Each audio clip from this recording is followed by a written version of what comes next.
দোহার থেকে সকাল সকাল বেরিয়ে পড়লাম আমার ভিক্ষুকের কাফেলাদের নিয়ে মানিকগঞ্জ তেওতা জমিদার বাড়ির উদ্দেশ্যে।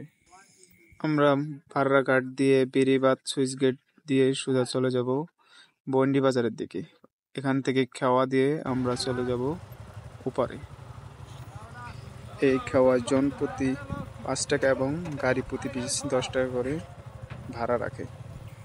নৌকায় বাইক ওঠানোর সময় একটু সমস্যা হওয়ার কারণে আমার সাথের ভিক্ষুকের কাফেলারা খুব মজা নিচ্ছে। নৌকায় বুড়ো জোয়ান গাড়ির সাথে বুড়ো জোয়ান চাচা রয়েছে, এক চাচার আবার স্টেডিয়ামও দেখা যাচ্ছে।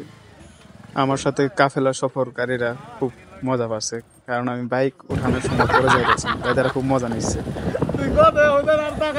পরিশেষে পুলসিরাতের মতো পার হয়েছি, অনেক কষ্ট পার হয়ে উপরে পৌঁছে যাচ্ছি। এখান থেকে আমরা সোজা চলে যাব।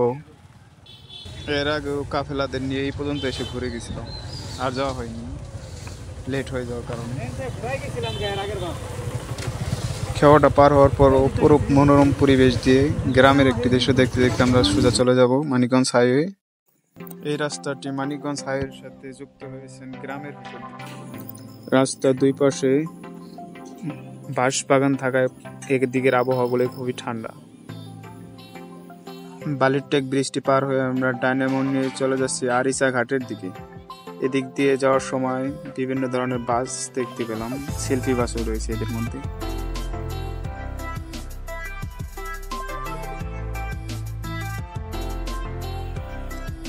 আরিচা যাওয়ার জন্য যে হাইওয়েটা রয়েছে, এই হাইওয়েটা খেয়াল করলে দেখতে পাবেন যে দুই সাইডে প্রচন্ড বৃক্ষ রয়েছে বিভিন্ন প্রজাতির।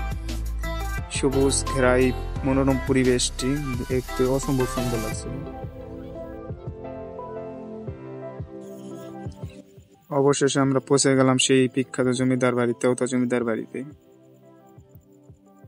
বাড়িটা দেখে ভালোই লেগেছে, বহু পুরনো ইতিহাস জড়িত রয়েছে এই বাড়ির সাথে। মানিকগঞ্জে প্রায় প্রতিটা জমিদার বাড়ি ঘোরা শেষ, এটা বাকি ছিল, এটাও ঘুরে গেলাম। বাড়িটা ছোট হলেও খারাপ লাগেনি করতে, ভালোই লেগেছে এখানে। আমরা যখন এই বাড়িতে প্রবেশ করি তখন বেলা 12টা বাজে এবং প্রচন্ড গরম থাকায় এখানে তেমন মানুষজন দেখা যায়। শুক্রবার হওয়াতে এখানে বিকেলে প্রচন্ড মানুষজন আসবে আশা করা যাচ্ছে। এই কি অবস্থা, জমিদার বাড়ির ভিতরে দেখি ছাদ নাই। এত বড় জমিদার ছাদ না দিয়ে চলে গেছে। ও আমার ছোট ভাই আবার বসে বসে ছবি তোলা নিয়ে ব্যস্ত, ফটোগ্রাফার উপরে 2 তলায়। এই বাড়িতে আমরা মানুষ না পেলেও কিছু ছাগল পাইছিলাম। ছাগল গুলাই আমাদের দেখে পালিয়ে যায়, হয়তো তারা ভাবছে তাদের চেয়ে বড়, না থাক কিছু না। এটা হচ্ছে বাড়ির সামনের দৃশ্য এবং ডান দিকে ওটা মন্দির এবং সামনে মেলা বসে। বিকেল হলে এই দোকানগুলো খোলা হয়। আমরা যখন গেছিলাম প্রচন্ড রোদ থাকায় দোকানগুলো বন্ধ ছিল।